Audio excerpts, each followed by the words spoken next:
All I was going to add is that I remember, and I'm going to take a slight shot at um, the assembled kind of media expectations. I recall when Lovie Smith was fired or his contract wasn't renewed, whichever one it was, and Mark Trestman was brought in with the Chicago Bears. One of the things I remember either hearing or reading, either on the score or in the newspaper, was that Hallis Hall was much more forthcoming. Media felt much more that information was much more open and forthcoming. They seemed like they felt more welcome or informed or just like that people wanted to see them there more, which that's not really what you want or need. I know your job is to inform the public. Like our job is to analyze and inform our listeners, right? That's at the base root of what we do. But it's not inherent to having a successful team. So it kind of I can't say much about Karnisovas or Mark Eversley at the moment. There hasn't been much other than the draft. There hasn't been much in off-season free agency, which I didn't expect much. The Bulls are still they're trying to pick up an identity and to figure out what they want to do with the guys that they have, what they can do with the guys they have. But I'm honestly a little heartened by the fact that they were cloak and dagger before the draft. Jerry Krause was cloak and dagger too. He was paranoid to the point of fanaticism, but he put a successful team together. For that point alone, I'm looking forward to what they do next. Yeah, that's true. I mean, that's true. I mean, I think if anything, they're like you said, this is going to be a trial year for them anyways, because shortened season, the ideal situation to actually evaluate your talent was shortened, especially since we know Arturas has a really scouting type of background when it comes to these evaluating the talent. So he probably wants to give this whole season just to evaluate to see what he has, as well as prepare for next season where you're going to have a lot more cap space to actually make a lot more moves. 2021 is supposed to be a bigger free agent pool, especially when you talk about from superstar talent. So I think he's trying to, just play things close to the chest and really see what maybe he can do next year. Especially with all that money that they're going to have, with the expiring contract for Otto Porter, or even try to see if they can make some moves at trade deadline with that contract, just to see what they can get in return to help aid the Bulls moving forward, which could be a potential asset for the future, depending on what they want to do. So I think, this is one of those, trial and error years, and just really see what's going to happen next.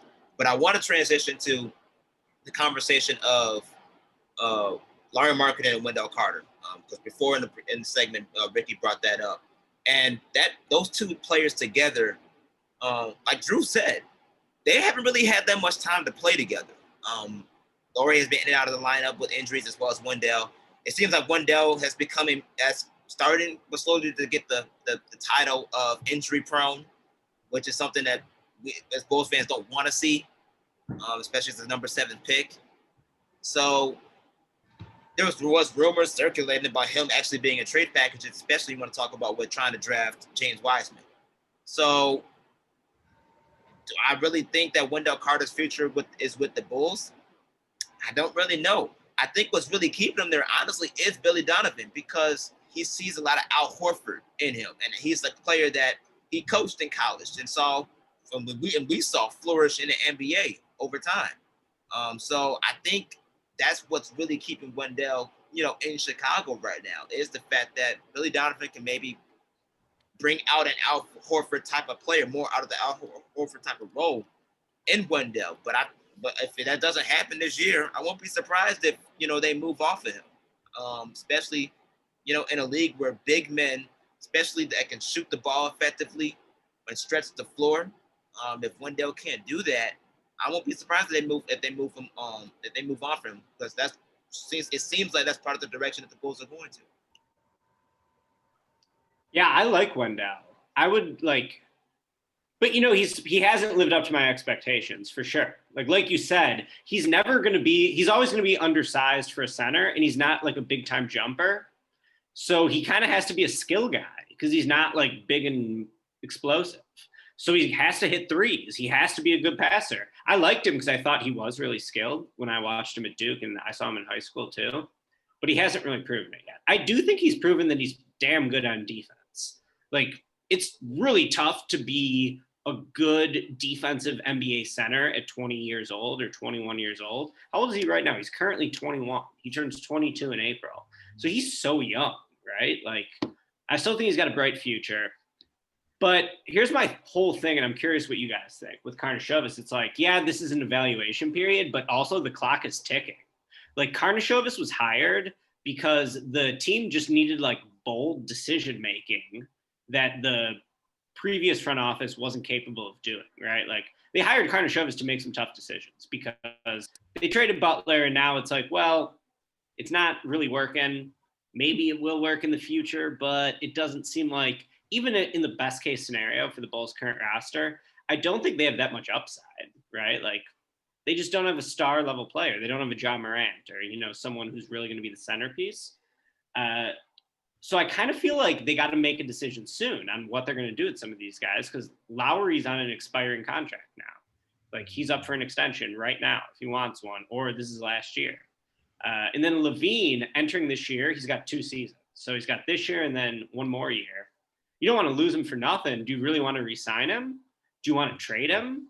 And thinking about Noah today, how did the Bulls get Joakim Noah? They traded Eddie Curry to the Knicks for 2 first-round draft picks. And, you know, they were able to get Noah and LaMarcus Aldridge, a.k.a. Tyrese Thomas. So part of me is wondering, like, I kind of think their best move might be to sell, because I don't really know how good this collection of talent is. Maybe you guys disagree. Maybe going from the worst coach in the NBA in Jim Boylan to a guy who's probably going to be average or better than average in Billy Donovan changes everything. But I kind of think they're going to have to do something soon just because of Lowry's contract and Levine's contract. So I'm sort of curious what you guys think. We could start with Drew, I guess. Sorry, now I'm like asking questions, but I'm just sort of curious, like, what you think of like the state of the team. Will they have to make a big move? You think they could grow into something? Like, I think it's totally up in the air. So I feel like I'm battling my heart and my head, and you just said the things that are kind of in my head. In my heart, I really just want this team to stay healthy so we can see what they can do. But that being said, when you look at the playoff picture from last year, I don't see much changing, except maybe Orlando sliding out. Atlanta's probably sliding in, maybe not 8, maybe somewhere higher than that. So the Bulls really are looking at trying to tag one of those play-in spots this year. And do we really want to be in that basketball purgatory of we're not good enough to win a championship, but we are good enough to, you know, take a game or two from the first seed in the playoffs every year? We don't want that either. To your point, Lowry's on the contract season. Levine is our brightest and biggest asset. Can we move him? I guess, man. I guess you sold me, man. I guess you sold me. Well, I'm just saying, I don't know either, dude. Like, I guess you do, because you don't want to just, like you said, AK was brought in to make these bold decisions to get this ship, you know, moving forward, and not just being capped off at, you know, these bottom seed playoff appearances. So I mean, see what we got. Maybe some of these guys can play up their assets, play up their potential, and, you know, make themselves more valuable in the trade market, and we can snag a big fish or two in the summer of 21. Damn. Yeah, like, I don't think, like, for some teams, getting the 8 seed is like a disaster. For the Bulls, it'd be awesome if they get the 8 seed, because they have a bunch of young guys. So if the Bulls get the 8 seed, that means that Carter's having an awesome season. Markkanen's having a way better season than last year when he was kind of bad. Porter's staying healthy. He's still not that old. He's like 28, I think. Yeah. Kobe, I feel like Kobe's the most important guy on the team this year, because he's going to be the point guard. It's like, to me, he's more of like a microwave scorer than a point guard, but I might be wrong. Maybe he does have the facilitating passing chops. Yeah. So then, I don't know. To that point too, does them do, will them hopefully making that jump to the playoffs, kind of getting some of these bigger free agents looking over their shoulder like, hey, maybe we got something cooking over in Chicago. Mm-hmm. I think that's the thing. I think that's the thing. Like, before we jump to conclusions as far as what the Bulls really need to do, I think we have to understand the management that we hired. Arturas Karnisovas has the scouting background, and he's known for developing talent. Most of the time in Denver, that talent was developed through the draft. You drafted Jokic, you drafted Jamal Murray. The only biggest free agents you really got over there was Paul Millsap and Jeremy Grant. I mean, those are guys that'll give you, good talent, but they're not superstars. They're more like the Drew Holidays, where they can impact the game, but they're not gonna be the life and death of your team going to the championship or not. So, because that's what we know of him during his time in management, you have to wonder if he's gonna make some of those same type of moves in his current position now. And I think the pressure of Chicago, from the fans' perspective, and the fact that you do now have a playoff winning head coach and who's proven to work with superstars as well as young talent, I think if anything, that's going to just put added more pressure towards Arturas to really actually make those bold moves, if anything. Because I think at this point he may be looking at it as like, okay, this is a development year. We got to see how much of a development process we're going to have from now throughout the end of the year. Once we figure that out, and based on whether the Bulls make the playoffs or not, I think that's where, if anything, you have to utilize influence of Billy Donovan. You have to utilize influence of Mo Cheeks. You have to use influence of Mark Eversley, who have these big names in the back of their pockets from connection perspectives to bring more talent to the city. Because at the end of the day, Chicago's not going to thrive unless you have a superstar. That's just the reality. Chicago is meant to have superstar talent. And the only way you can get, and because Chicago is the city that it is, you can get it in various ways, whether it was free agency, whether it is trade. But at the end of the day, your young talent has to progress, because that's what we are right now. We are a young talent that have potential to progress. And I think by the time the trade deadline comes around, they'll figure that out, because like you mentioned, if you want to trade Zach LaVine to a contending team like the Nets and make them a third star and get valuable assets back, now you're talking about a different lane. Now you're talking about, other young talent that can help push this thing moving forward in a different way than you originally thought, as from Zach LaVine being your first option. So I think those are the understanding the management and the history behind of where they came from and what they were a part of can really actually help see their mindset of where they're trying to go, but also still show promise of where they can go. That's just some things we have to consider. I think I don't think you're going to see them swing on free. Just based on what you said, I think that they would be willing to build in the draft over at least a period of time, because you go based on past actions for anybody, right? So with Karnisovas, you would expect him to do similar things as they did in Denver, try to build from within. And they built a very good team pretty much from within. Paul Millsap, notwithstanding, he's a great role player who, as opposed to what we talked about before with Hayward and Gallinari, Paul Millsap always adds to your team. What you have with Denver and Utah with Favors and Millsap are guys who are long haul guys who are going to add to your team when you pick them up in free agency. They really bring something. So I think that you would see that. And even if he does well, and if the Bulls don't trade him, I think you could get something for Otto Porter. So I wouldn't expect him to stick around, but that would be an Otto Porter type deal. So I agree with you, Drew. I think that Zach LaVine has made the Bulls watchable at times. That Hornets game is still very much a fun game to watch, but that was like one of the highlights, right? As Cameron Payne's random outburst of 20 some odd points. Highlight game to watch, but those are the moments you have few and far between. So you get what you can for Zach. I think this might not be his absolute highest value in terms of contract or trade value, but it's pretty high. So I think you see what he does this season. If he's anything close to what he's been, you swing and get back what you can for him in terms of draft picks. If Otto Porter, I mean, he's on a contract season, so if if you get to the midpoint of the season and you can get something back for him, you trade him at the trade deadline. And then you have Kobe White, who's an exciting player who's going to bring a lot for you. And I really do hope Wendell Carter stays healthy, because I think he's an invaluable defensive piece. That's what I really like. I think that he can step outside and shoot at some point, but injuries really have set him back.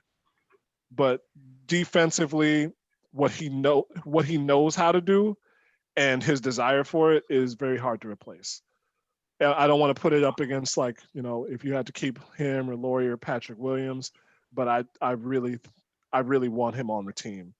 So, but I don't look at Karnisovas to add big time free agents just for the sake of doing it. I think that they would rather build through the draft or what they can get in terms of just like not necessarily two-way guys, but lower radar trades. One thing I think is interesting coming into this year, or coming into last year, let's say, I think people who know my Bulls coverage know that I'm typically very negative. I basically just wanted to get Garpax fired, and we got Garpax fired, so that's all I wanted. Yeah, what do you do now, man? Well, yeah, so I'm just, we're gonna see. Like, Daryl Morey took a new job, and Troy Weaver took a new job, and they immediately started making trades. And Karnisovas hasn't done that, which is fine. I just, he's going to have to make some decisions soon. And I think that, like, the one spot where this front office can really improve over the last front office is in, like, making trades, right?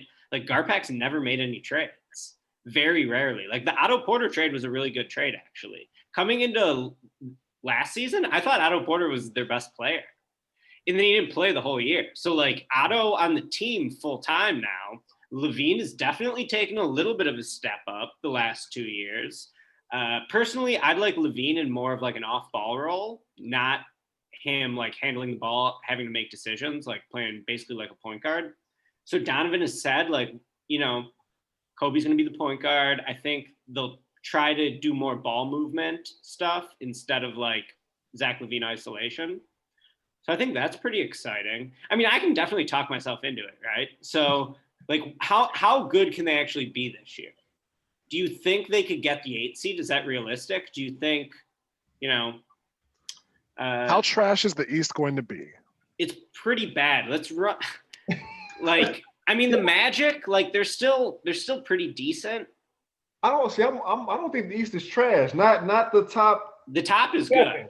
Top 7-ish. Yeah, top 7 is good. Okay, That's not trash.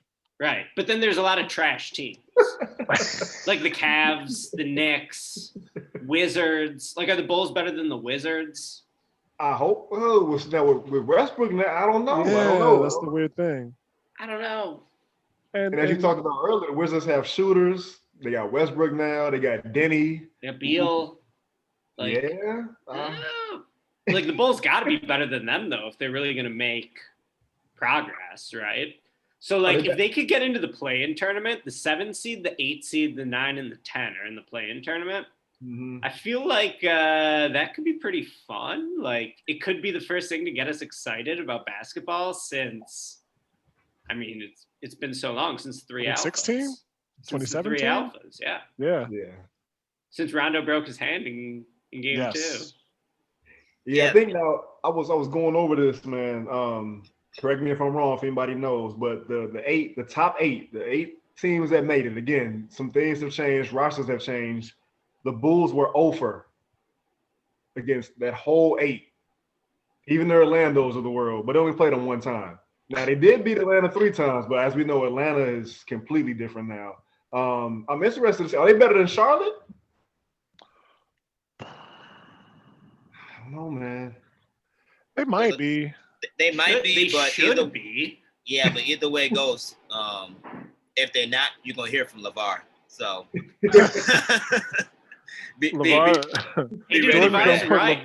LeVar got gonna lock LeVar today, in his basement. LeVar got vindicated today. LiAngelo signed a contract. He's got 3 kids on deals. Yeah, he's vindicated shout out to LeVar. Today, man. LeVar. No one can come at him today. LeVar is smoking the fattest cigar right now. He is, but he can't do too much of that because he got to play MJ. So you got to make sure that he's okay for when he plays MJ. But aside from all that, man, it's like I said, we'll see what the Bulls are gonna do. There's a lot of question marks they gotta figure out, and that's why, like Ricky said, that's why you hired Arturas Karnisovas. And you want to talk about getting free agents or big time players to your city? That's why you hired Billy Donovan, and that's why you also hired Mark Eversley. Two people that have connections. Mo Cheeks, you got him on your assistant staff. Veterans love Mo Cheeks. Like that. This is why you made the move that you made. So over time, we'll just see how it goes, and hopefully the Bulls can make a big splash. But before we get out of here, because Ricky, you've been with us for a long time on the show. We know you have things to do. Let's talk a little bit briefly about some college hoops. I'm not gonna lie, I haven't caught up fully with the college hoops as of yet, because it is kind of weird that they're starting off. Some players haven't been playing because of COVID, things of that stuff. So it's a weird situation right now. But one of the players that stood out, in Jalen Suggs from Gonzaga, he's supposed to be a top draft pick. They say he injured his leg today. I don't know if it's true. I don't know if he's was able to get out of, was able to still continue to play. He came back. He came back. Yeah. Okay. It looked really serious. I thought he tore his Achilles. Yeah. And then he came back. So. Yeah. So hopefully he can stay healthy as a top lottery pick, because they're saying that this draft class, upcoming draft class, is going to be better than the one that we just had. So hopefully, he stays in that top lottery pick, and you never know. Depending on the Bulls, how they do, we may be able to be in that top 3, 4, 5. See if they actually get a good quality player to add to the young group that we got. But for you, Ricky, who really stood out to you so far from a team's perspective from within the college hoops game? Yeah, I think Gonzaga's the best team by far. I would definitely pick Gonzaga to win it all. They got Suggs, like you said, who should be a top 10, maybe top 5 pick. He's a point guard. He's pretty damn good. He had an Ohio State offer for quarterback, so he was a really good quarterback too. But he chose to play basketball instead. And yeah, I think he's Terrell Suggs' nephew. If you guys remember Terrell Suggs from the Ravens, yeah. So I think it's his nephew. Gonzaga's the best team, but there's a lot of good players around the country. Like, I'm excited to watch Illinois tonight. They're going to tip off in 5 minutes against Baylor. Baylor has a very good college team. Like, they don't have a lot of big name pro guys. They do have one All-American, Jared Butler, like, who could maybe be a first rounder. We'll see, depending on how good he is this year. But Illinois, I think, is interesting. Like, they haven't been this good since they had Darren Williams and D Brown, probably, right? So you got a Chicago kid in Io Dosunmu as their star. He came back for his junior year. I thought he was going to be a one and done, and here he is as a junior. They got a really good big man in Kofi Coburn, and they got another Chicago kid, another Morgan Park kid, Adam Miller at the 2 guard, who's a lights out shooter, absolutely sick 3-point shooter. I don't really know how much else he can do. I guess I'm a little skeptical, but I think that he can really shoot, so he should help for sure. And yeah, they got some good players. They did lose Alan Griffin, Adrian Griffin's son, who I thought was their 3rd best player last year. He transferred to, I believe, Syracuse. So that's a little bit of a loss. But Illinois, they're number 5 in the polls right now. They're number 19 or 21, I'm sorry, in KenPom, which is like the stats rating that I tend to go by. So I'm not 100% sold on them. You know who else they have? They have Frank Williams' kid. If you guys remember Frank Williams from 2000. Yeah, Frank Williams was I love that dude. Out of Peoria. I mean, he was getting hyped as a top 5 pick, and then he came back, and he kind of like his draft stock sort of went down the next year. But they got this kid, DeMonte Williams, who's a wing for them. He might even start, I think. So I want to see him against Baylor. Like, are they actually legit? I don't know, but maybe they are. They're definitely better than they've been in a long time. Kind of comes down to, Io and then everyone else too. So they're going to be fun locally. And then, yeah, in terms of NBA prospects around the country, like the best kid is Cade Cunningham at Oklahoma State. Total stud. He reminds me of Jimmy Butler, actually, or maybe like Luka. These are like ridiculous comparisons, obviously. Right, that's so ridiculous, so ridiculous comparison. So I don't know if he'll ever be that good, but that sort of is the level of he's going to go number one. Like, that's the level of prospect that, I'm just comparing those two guys like big ball handlers, right? Who can also score, get to the line. So he's really awesome. And then behind him, there's probably like 6, 7 good looking guys. We'll see how they develop and who actually becomes the number 2 guy. There's a couple dudes in the G League this year. Jalen Green, who was one of the most hyped high school prospects, super mega athlete. And then Jonathan Kuminga, who was the top rated junior and he reclassified. And now he's, in the G League. He's getting to the league a year earlier. I don't really know too much about his game. He's like a 6'7" supposed forward with scoring ability. So I'm interested to see how those guys in the G League are going to do. And yeah, it is weird to have college hoops back, and it feels a little dirty for sure because like the virus is not under control, and these kids are out here. Games are getting canceled. DePaul's got COVID going through the program, so they haven't played a game yet. So it does feel a little weird. Hopefully everyone can stay safe. College football has obviously had a ton of problems. If they can stay safe, it's going to be a fun year sort of just to like dive in and like learn new teams, learn new players. There's a local angle this year more so than most recent years. So I always love college hoops. It's not the NBA. It's a totally different thing, but I always enjoy watching young people play basketball. So I'm happy to have it back. Yeah, couple things that I got to add to that for the Missouri Valley. I follow Bradley as my team. Couple transfers out of the Missouri Valley. Liam Robbins, who was a force at Drake, 7 foot, could step outside and play back to the basket, transferred to Minnesota. He evidently has been injured the first couple weeks of play, but he's the guy to watch. And Javon Freeman Liberty, who went to Whitney Young and played 2 years at Valparaiso, transferred to DePaul. It sucks that they're having cancellations with COVID-related cancellations because he's just a flat-out ball player. Valparaiso was the dark horse. They were the 7th seed and made the conference championship game against Bradley. And they were playing pretty much a 5 or 6 man rotation by the time they got to that because they had the Thursday night play-in game for anybody who follows college conference tournaments. If you play from Thursday to Sunday, you're running on fumes by then. And he pretty much did everything he could possibly do in that game, and they just didn't have enough left. So he's a really exciting player. Want to see what he does at DePaul because we've been looking, Chicago-wise, we've been looking for DePaul to exceed expectations for the past couple of years since Dave Lato came back, and they haven't gotten quite there yet. Seton Hall went from 0 to hero in about the same time when we were waiting for DePaul to make moves. So I want eyes to be on Javon Freeman Liberty, having watched him the past couple of seasons playing my team. I don't think he'll be an NBA necessary prospect. He might be a guy who comes up from the G League or is a late round pick when he actually enters the draft. But he's a fun guy to watch in terms of basketball. And then just in Missouri Valley, you've got Loyola coming back. Not necessarily the same, but Porter Moser, who coached at Illinois State, is a good coach. Just plain and simple, a good coach. So Loyola's always a contender. He was rumored to get the St. John's job 2 years ago and turned it down to stay at Loyola. So there's a lot of good building blocks in terms of those teams is making it a watchable basketball mid-major conference. And of course, Bradley's going to win everything and go to the tournament like they should have last year and win the NCAA tournament. So, how are Bradley and Loyola? What are their rosters looking like?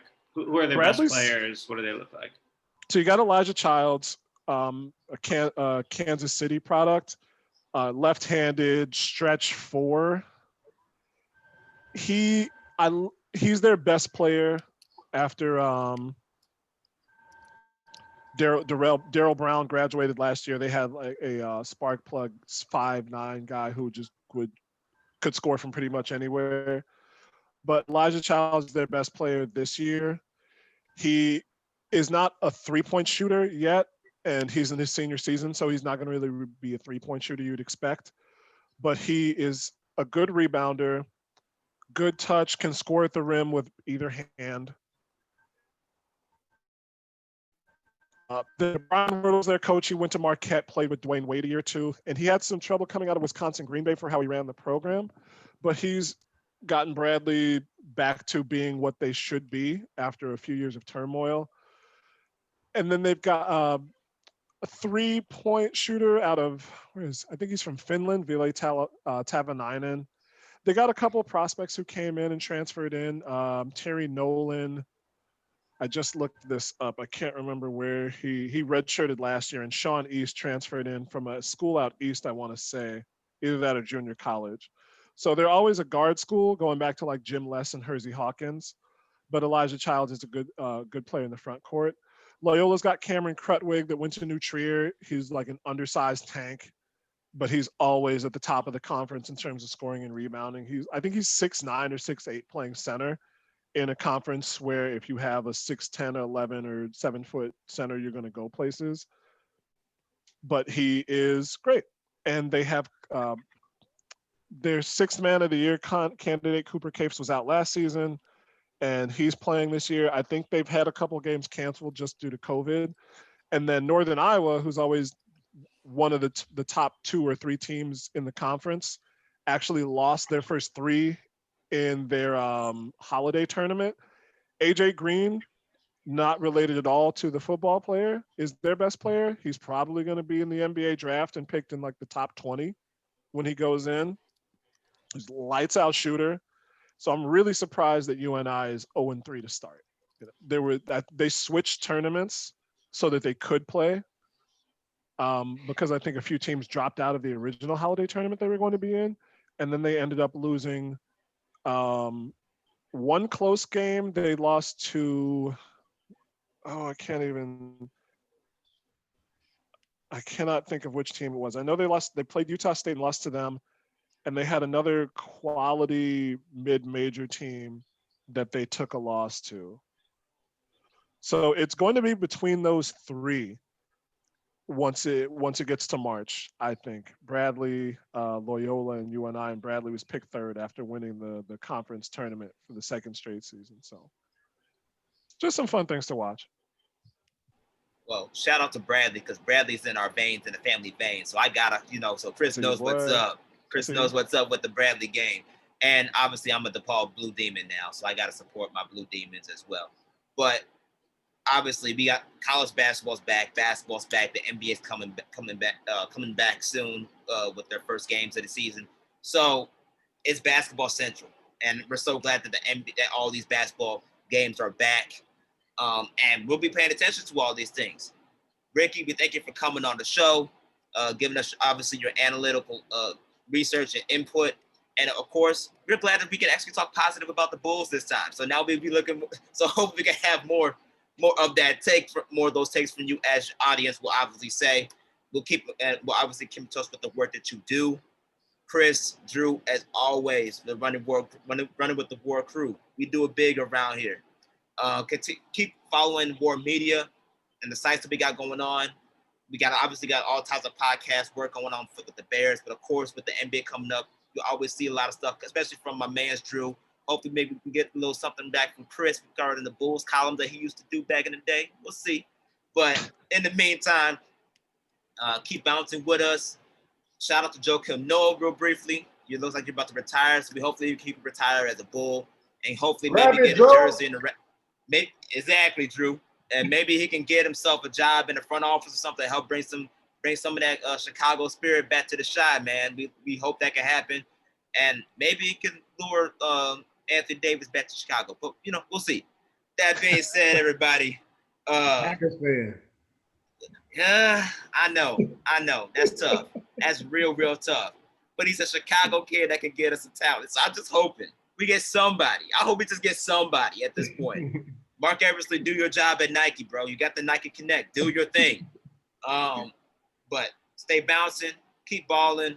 But at the end of the day, we're going to do the same over here as we continue to give you the best insight in and out of all things NBA, all things college sports and basketball, especially within Chicago for your Bulls, man. So keep bouncing with us, and y'all stay safe out there.